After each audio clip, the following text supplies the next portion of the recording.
Welcome back, Sebastian here. So time for my review for Mercedes 2024 Formula One seasons. Of course, we had that 2-day break from the team reviews as we had all the news from Red Bull with Perez getting dropped and Lawson getting promoted. And then, of course, the Hadjar announcement that he will be replacing Lawson at Racing Bulls.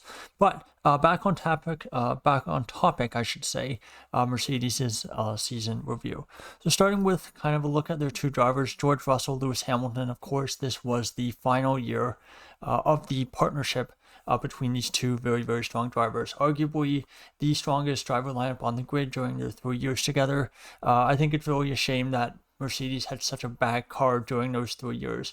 If this was, a car on the level of the McLarens, for example, I think they probably would have won the Constructors' Championship very, very easily and probably beating that McLaren team. But anyhow, so taking a look at their drivers first and foremost. So taking a look at just some conventional stats. I didn't do this for the other teams because for most of them it's just going to be a 0 across the board.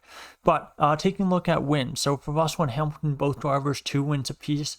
Of course, Russell lost one of his wins at the Belgian Grand Prix from the disqualification from being underweight, and that of course gave a win to Hamilton. So really 3 wins on track for Russell, 1 win on track for Hamilton. Again, you can have your debate about Russell's disqualification from Belgium, but 2 wins each for the Mercedes pair. Looking at podiums, Hamilton actually had the better tally here, 5 podiums for Hamilton, whereas 4 for Russell. When you look at pole positions, Russell was, I think, clearly the better of the two for qualifying, and when we look at the qualifying stats, that will definitely bear itself out there as well.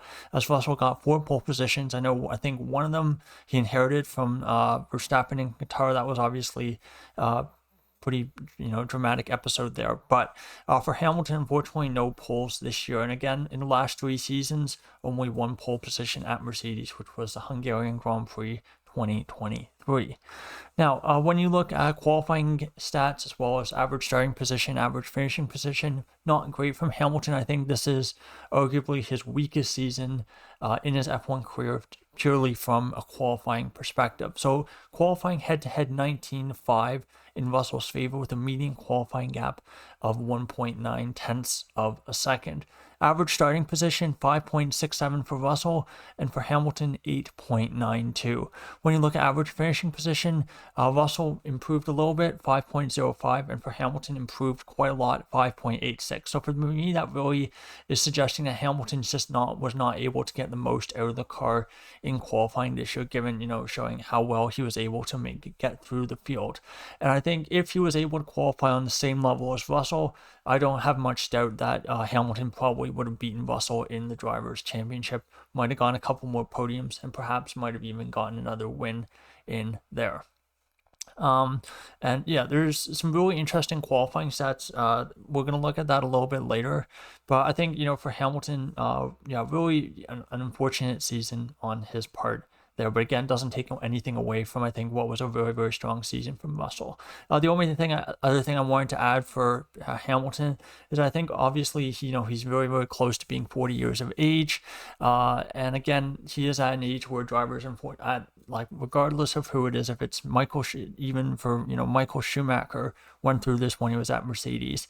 Alonso kind of went through it a bit last year, although he's never really had a car that's really tested, kind of made his qualifying, I think, deficit kind of be as apparent, I should say, as the situation Hamilton was in this past year.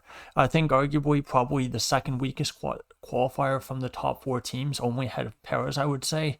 So again, it will be really interesting to see how he adjusts to a brand new car at Ferrari, of course, because he's driven the Mercedes' cars for so long. When you look at more race stats, again, the gap between the two does definitely come down. So for Russell, 6th in his Drivers' Championship, and for Hamilton in 7th. Not really a surprise, though. Mercedes were basically adrift in 4th place for much of the season, very similar to Aston Martin, but just a little bit better.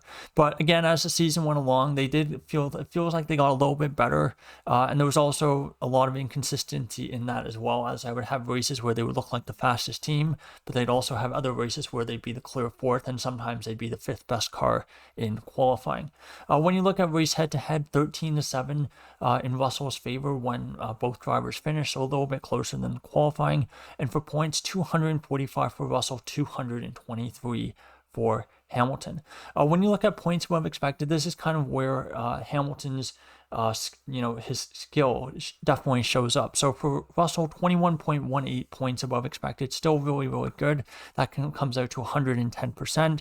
But for Hamilton, 56.45 points scored above expected based on his starting position, showing that he's making way more progress than you would expect from an average driver during the races. And of course, Hamilton at this point in his career is still no average driver. He is a very, very good driver in the races. But yeah, 137% is excellent there.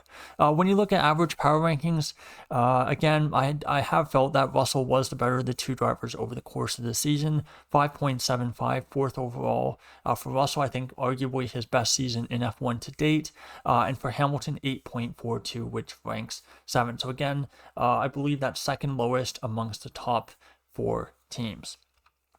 Now, when you look at Russell and Hamilton's 3-year stint together, you do have some pretty interesting data. So I actually want to start with the qualifying first. And again, a lot of people have said, oh, when Hamilton goes to Ferrari, he'll bounce right back and he'll be, an excellent qualifier again, and saying that, it's all about this year's car and testing setups and whatnot.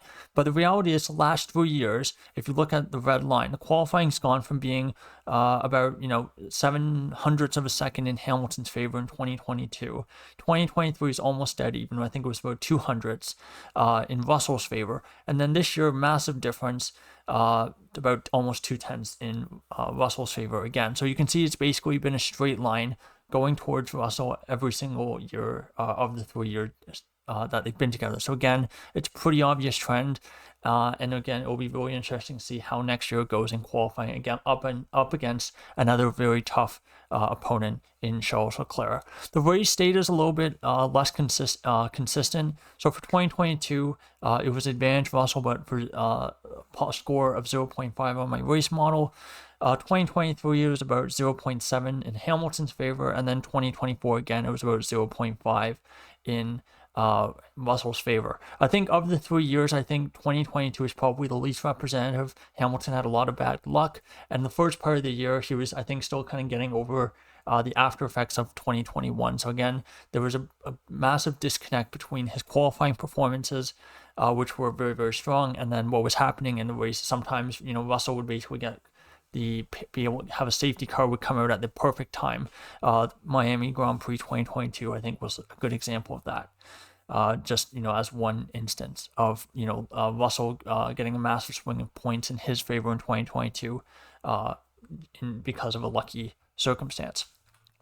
Now, when we look at the team stats for Mercedes, again, it's basically just 4th place across the board, very similar to Aston Martin. So points 468, average pole gap 0.432, which again, I think is a slight improvement from 2022 and 2023.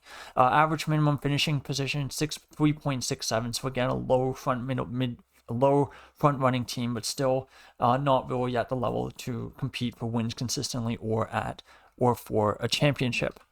Now, when you look at pole gap, this is one that, again, you can kind of see Mercedes' inconsistency here. So at the start of the season, they were about half a second off pole in the mix with the McLarens and with the Aston Martins.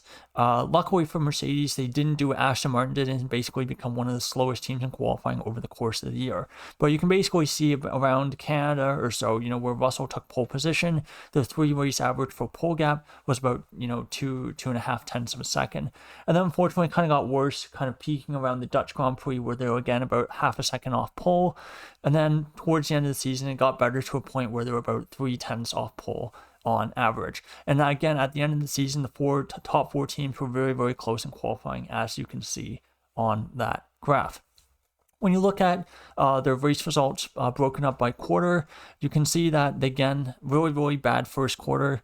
They only had about 50 points and an average finishing position, so not average minimum finishing position, but the average finishing position was about about 7. Second quarter was actually their best quarter.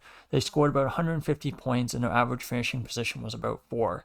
There was a couple of the colder races in Europe. The British Grand Prix, for example, comes to mind, that was in that quarter. So again, makes sense why those numbers would be a little bit better. When you get to the third quarter, though, again, a little bit of a downturn compared to the second quarter, but still they scored about just over 100 points, and average finishing position was about 6.